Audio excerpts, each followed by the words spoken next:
महाराष्ट्राचा महासंकल्प agriculture conclave 2026 शेतीतून समृद्धीकडे. Supported by Green Gold Seeds, अस्सल हिरवं सोनं, MIT CSN, nurturing growth, shaping the future, Madhuri Solar, Sanjay Deshmukh यांची महाराष्ट्रातील एक अग्रगण्य सोलर कंपनी, राजहंस दूध, शेतकऱ्यांचा श्वास, ग्राहकांचा विश्वास, डिफेन्स करिअर अकॅडमी, सैन्य दलातील करिअरचा राजमार्ग, Parbhani agrotech private limited, Sudarshan सौर, समझदारी की सोच, Jio mart, saves both time and money.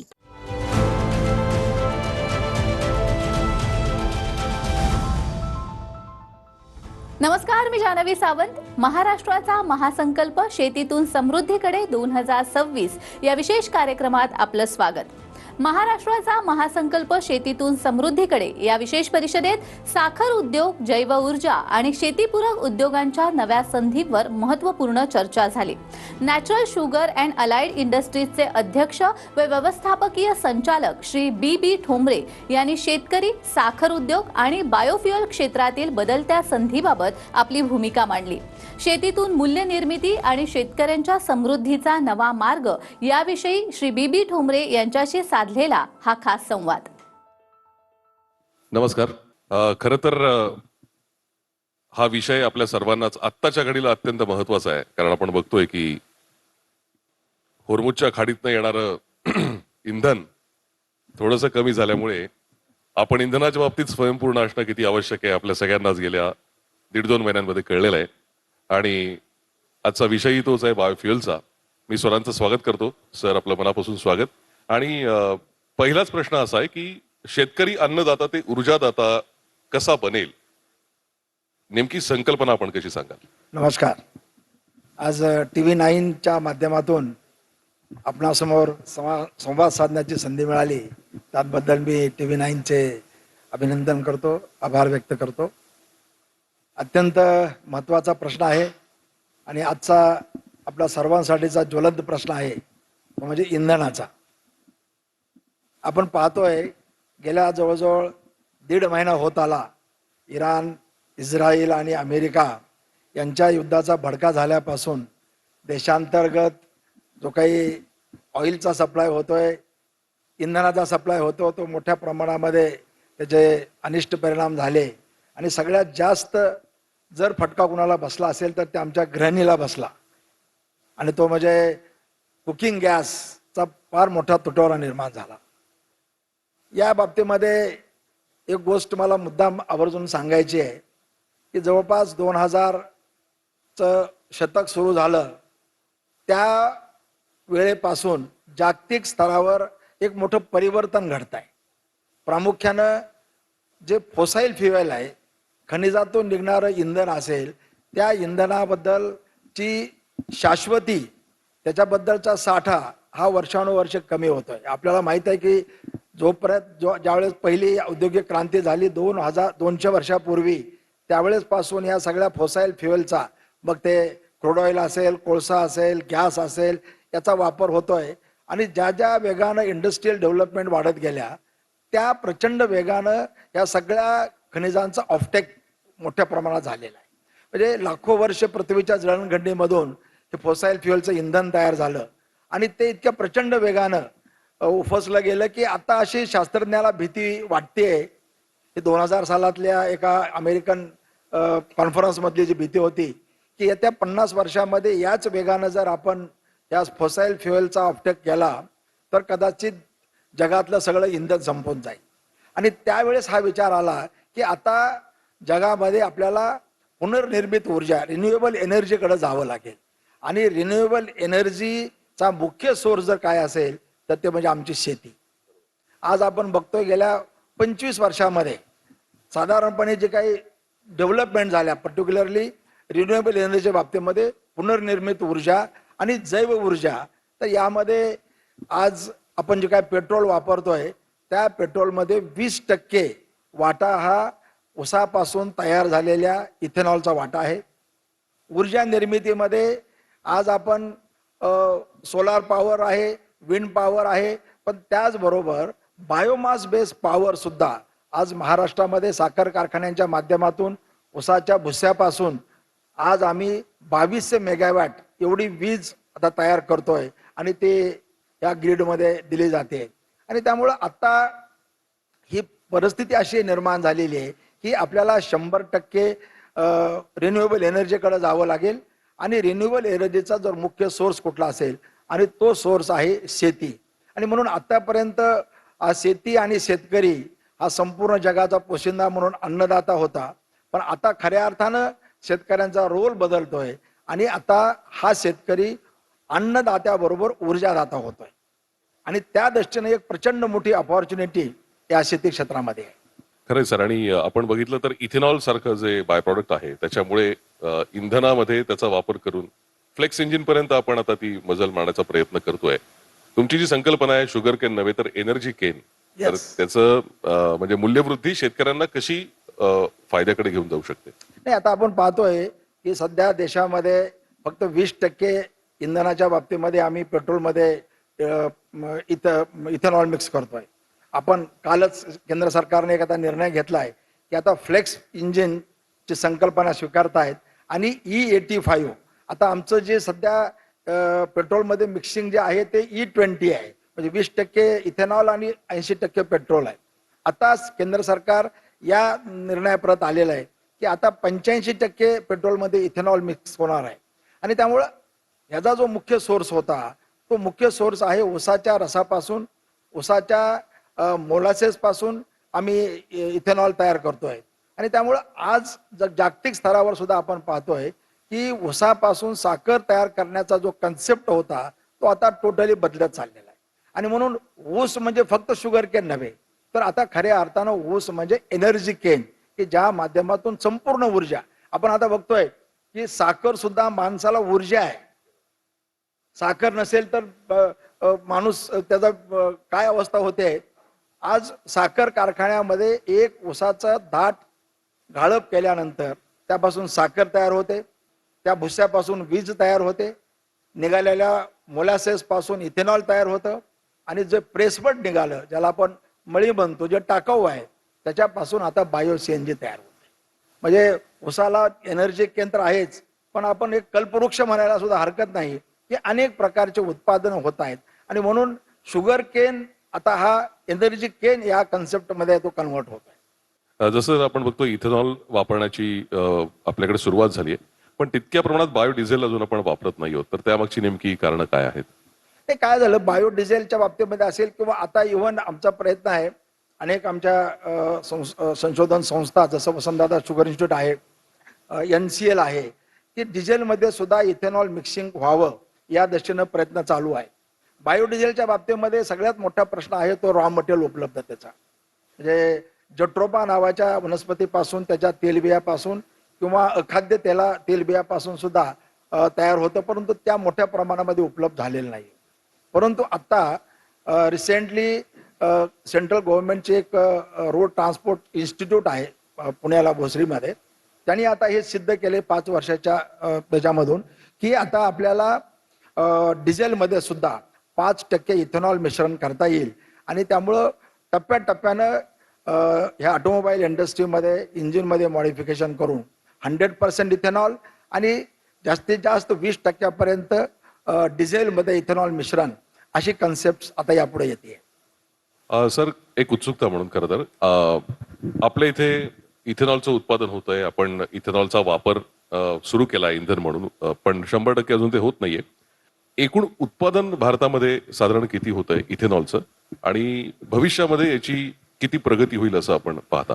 नाही, सध्या तर आता अशी परिस्थिती आहे की केंद्र सरकारनं आम्हाला इथेनॉल उत्पादनाला प्रचंड प्रोत्साहन दिलं, इन्सेंटिव्ह दिल्या आणि गेल्या एक 8-10 वर्षामध्ये आता आम्ही इतकं प्रचंड उत्पादन क्षमता वाढवली आहे की आता देशामध्ये 2200 कोटी लिटर एवढं इथेनॉलचे उत्पादन क्षमता आहे.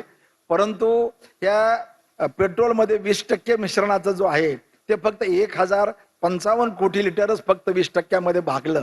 आणि त्यामुळे आता आमची जी काही इन्व्हेस्टमेंट झालेली आहे प्रचंड मोठ्या प्रमाणामध्ये आम्ही गुंतवणूक केली, ती 100% गुंतवणूक सुद्धा युटिलाइज होत नाहीये. आणि त्यामुळं आता आम्ही विचार करतोय की याच्या पुढे जाऊन इथेनॉल हे फक्त ब्लेंडिंगसाठी किंवा पेट्रोलमध्ये मिश्रणासाठी त्याचा वापर करायचा नाहीये, तर त्यासाठी आणखी काही सोर्सेस शोधता येतील का. आणि एक कृषी क्षेत्रासाठी अत्यंत आनंदाची आणि एक भविष्यातल्या एक चांगल्या संधी येत आहेत. ते म्हणजे सस्टेनेबल एव्हिएशन फ्युएल. म्हणजे आज आपण विमानामध्ये जे इंधन वापरतो ते म्हणजे दुसरं तिसरं काही नाही, ते प्युरिफाईड केरोसिन आहे. आता मी काही म्हणजे पर्यावरण तज्ज्ञ नाही आहे, पण जे काही अभ्यासलं की जगामध्ये जे प्रदूषण होत आहे त्या प्रदूषणामध्ये म्हणजे ऑटोमोबाईल इंडस्ट्रीचं जे प्रदूषण आहे त्यामध्ये 30% वाटा हा विमानाच्या इंधनामुळे होणाऱ्या प्रदूषणाचा आहे. प्रचंड मोठं प्रदूषण त्यामधून होत आहे. आणि त्यासाठी आता जागतिक स्तरावर पर्टिक्युलरली युरोपियन युनियननं तो निर्णय घेतला आहे की 2030 पर्यंत ज्या म्हणून विमान कंपन्यांना युरोपवरून उडायचं असेल किंवा युरोपमध्ये उतरायचं असेल तर त्यांनी त्यांच्या विमानामध्ये कमीत कमी 5% हे सस्टेनेबल एव्हिएशन फ्युएलचा वापर करावा लागेल. आणि ते सस्टेनेबल एव्हिएशन फ्युएल हे फक्त आणि फक्त या कृषी क्षेत्रातल्या सगळ्या टाकाऊ पदार्थापासून केलं. आज आम्ही उसाच्या रसापासून जे इथेनॉल तयार करतोय त्याला 1G इथेनॉल म्हणतात. आणि दुसरा जो कन्सेप्ट आहे तो म्हणजे 2G इथेनॉल.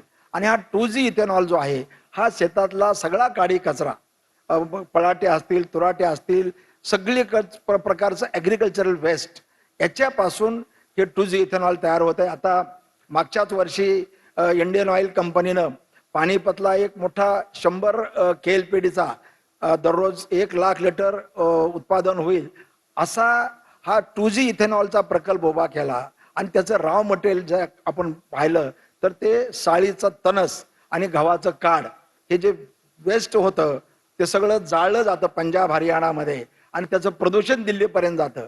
तर त्या ठिकाणी हा झालेला आहे. आज जगामध्ये SAFचा जर 5%, 10%, 15% पर्यंत ब्लेंडिंग करायचं असेल तर भारत हा सगळ्यात एकमेव देश आहे की ज्या देशामध्ये ॲग्रिकल्चरल वेस्ट आहे आणि त्या प्रकारची आमच्याकडं हवामान परिस्थिती आहे. आणि त्यामुळे इथून पुढं आपल्याला या बायोफ्युएल बेसला, बायो एनर्जी बेसमध्ये शेतीसाठी एक प्रचंड मोठ्या संधी निर्माण झालेल्या आहेत. आणि त्या माध्यमातून आपल्याला याकडं इथेनॉल असेल, सस्टेनेबल एव्हिएशन फ्युएल असेल आणि बायो CNG असेल याकडे आपल्याला जावं लागेल. खरं सर, थोडक्यात आपल्याला असं म्हणता येईल की भारताला इंधनाच्या बाबतीत, ऊर्जेच्या बाबतीत स्वयंपूर्ण बनवण्यासाठी शेतीचा फार मोठा वाटा आहे. आणि त्यामुळेच शेतकरी असेल किंवा कृषी क्षेत्र असेल यांना चांगल्या संधी आहेत. या नवीन नेमक्या भविष्यातल्या संधींकडे आपल्या शेतकरी बांधवांनी कसं पाहिलं पाहिजे? यामध्ये मी सांगितलं आपल्याला की पुनर्निर्मित ऊर्जा ही 3च प्रकारे निर्माण होते. एक सोलार एनर्जी म्हणजे सूर्याच्या पासून मिळणारी एक एनर्जी आहे, विंड एनर्जी आहे. आणि दुसरी जी एनर्जी आहे ती ॲग्रिकल्चरल सेक्टरमधून येणारी आहे. मग ते वेगवेगळ्या पिका, मग मका असेल, ऊस असेल, यापासून मिळणारी जी एनर्जी आहे या माध्यमातून तुम्हाला इथेनॉल, बायोडिझेल उपलब्ध होईल. आणि ॲग्रिकल्चरल वेस्ट आहे एक सगळ्यात मोठी अपॉर्च्युनिटी या माध्यमातून येते आहे की आपण पाहतोय आता की आपल्याला 2070 मध्ये नेट झिरो कार्बनला जायचंय. म्हणजे 0 कार्बन उत्सर्जन झालं पाहिजे हे जागतिक स्तरावरच्या संघटनेने ठरवलंय. जग तर 2050ला नेट झिरोला जात आहे, पण आपल्यासाठी आणखी 20 वर्षाची मुदत दिलेली आहे. आणि त्या दृष्टीने जर वाटचाल करायची असेल आणि खऱ्या अर्थानं जर फ्युचर फ्युएल असेल तर आपल्याला हे फोसाईल फ्युएल येत्या 5-10 वर्षामध्ये टोटली बंद करावं लागेल. तर आम्ही नेट झिरो कार्बनला जाऊ शकतो. आणि त्या दृष्टीनं जगामध्ये 0% प्रदूषण देणारं एकमेव इंधन आहे आणि ते म्हणजे ग्रीन हायड्रोजन. आज ग्रीन हायड्रोजनचा फार मोठा गवगाव होतोय. आणि हे ग्रीन हायड्रोजन जे आहे हे ग्रीन हायड्रोजन फक्त आणि फक्त ॲग्रिकल्चरल सेक्टरमधूनच निर्माण होतं. आणि मग त्यासाठी आज इथेनॉल आम्ही तयार करतो. इथेनॉल करत असताना जे वेस्ट निघतं, इफ्लुएंट निघतं, त्या इफ्लुएंट पासून आपण CNG करतोय, बायो CNG करतोय. बायो CNGच्या वर प्रक्रिया करून आपल्याला ग्रीन हायड्रोजन करता येईल. पाण्याचं विघटन करून आपल्याला ग्रीन हायड्रोजन करता येईल. आणि सगळ्यात महत्वाचा जो सोर्स आहे तो म्हणजे ॲग्रिकल्चरल जेवढं वेस्ट आहे त्या वेस्टचं गॅसिफिकेशन करून त्यापासून सिनगॅस तयार होतो. आणि त्या सिनगॅस पासून आपल्याला उत्कृष्ट दर्जाचं ॲम्पल मोठ्या प्रमाणामध्ये ग्रीन हायड्रोजन तयार होईल. सर, आज ग्रीन हायड्रोजनच्या बाबतीमध्ये पाहिलं जातं आज महाराष्ट्रामध्ये सुद्धा काही प्रायोगिक बेसिसवर आता NCL सारख्या रिसर्च संस्थांनी, वसंतदादा शुगुनीच्या संस्थांनी काही प्रयोग केलेले आहेत. तर त्या इंधनापासून जे काही बाहेर पडतं ते स्मोक, धूर पडत नाही, त्या ठिकाणून पाणी बाहेर पडतं. त्यामुळं 0% त्यामधून प्रदूषण होतं आणि त्याची जी कार्यक्षमता आहे म्हणजे 1 किलो ग्रीन हायड्रोजनमधून तुमची गाडी 400 ते 500 किलोमीटर जाऊ शकते, एवढी त्याची इफिशियन्सी आहे. आणि त्या दृष्टीने मला असं वाटतं की आता ॲग्रिकल्चर सेक्टरमध्ये आपल्याला ह्या रिन्युएबल एनर्जीमध्ये मग ते इथेनॉल असेल, बायोडिझेल असेल, CNG बायो CNG असेल, ग्रीन हायड्रोजन असेल किंवा सस्टेनेबल एव्हिएशन फ्युएल असेल, ह्या प्रचंड मोठ्या संधी आपल्याला यामध्ये निर्माण झालेल्या आहेत. आणि म्हणून मला प्रामुख्याने शेती, मगाशी विषय होता की तरुणांना शेतीकडे वळवायचं. आता शेतीमध्ये तरुणांना येऊन काही शेती करायला सांगायचे नाहीये, पण शेतीमध्ये उपलब्ध असलेली साधन संपत्तीचा वापर करून त्यावर प्रक्रिया करणारे उद्योग आणि प्रामुख्यानं हा bio fuel base, bio energy बेससाठी काम करण्याच्या प्रचंड संधी आपल्याला उपलब्ध झालेल्या आहेत. खरंय सर, तुम्ही तरुणांना आवाहन केलंय की तुम्ही या शेतीसाठी पुढे या आणि शेतीपूरक उद्योगांमध्ये तुम्ही उतरा. तर आपण, मला असं वाटतं, आज आपल्या इथे अनेक विद्यार्थी आहेत, त्यांच्याकडनं काही प्रश्न आहेत का आपण घेऊयात. कोणाला प्रश्न असतील तर कृपया आपण प्रश्न विचारू शकता. गुड आफ्टरनून सर, मी दर्शन जैन, कृषी महाविद्यालयाचा विद्यार्थी. सर, माझा प्रश्न असा आहे की आता जसं कोणतं पण बिझनेस करण्यासाठी गव्हर्नमेंटचं अप्रुव्हल लागतं, पण काही ठिकाणी करप्शनामुळे बिझनेसला अप्रुव्हल भेटत नाही. मग ते कसं सॉल्व्ह करावं सर? मला असं वाटतं की तुम्ही जर बायोफ्युएल किंवा शासनाने सपोर्टेड केलेल्या कुठल्याही योजना गेलात, त्याला सरकारी दरबारी फार परवानगीची किंवा याची काही गरज नाही.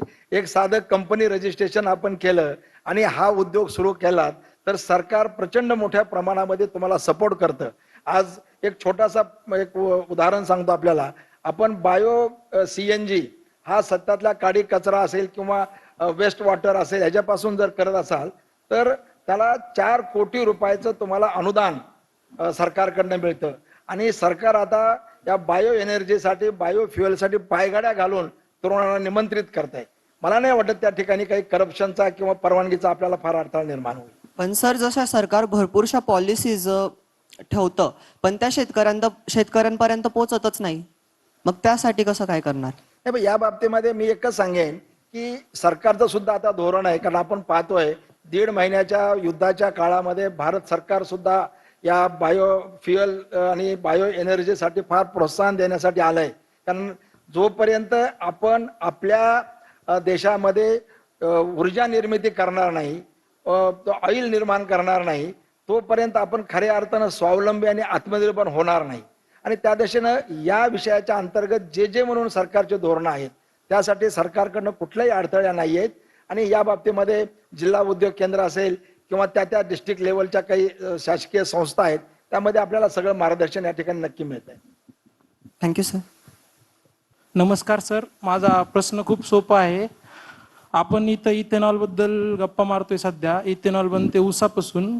ऊसाचा रेट वाढलाय का इथेनॉलचं प्रोडक्शन चालू झाल्यापासून? आपण बघतो इथेनॉल प्रोडक्शन करणाऱ्या कंपनीचा 2024 ते 2026 पर्यंत 40 रुपयाला असणारा शेअर्स 1200-1300 पर्यंत गेलाय आणि ऊसाचा रेट 2600-2800 3000च्या वरी गेलाय. याबद्दल काय सांगाल तुम्ही? नाही, आता जे तुम्हाला 3000 रुपये ऊसाचा दर मिळतोय त्याच्यामध्ये इथेनॉलचाच वाटा मेजर आहे. कारण इथेनॉल प्रकल्पामुळं कारखान्यांचा इन्कम सोर्स वाढला आणि तो ऊसाच्या स्वरूपामध्ये मिळाला.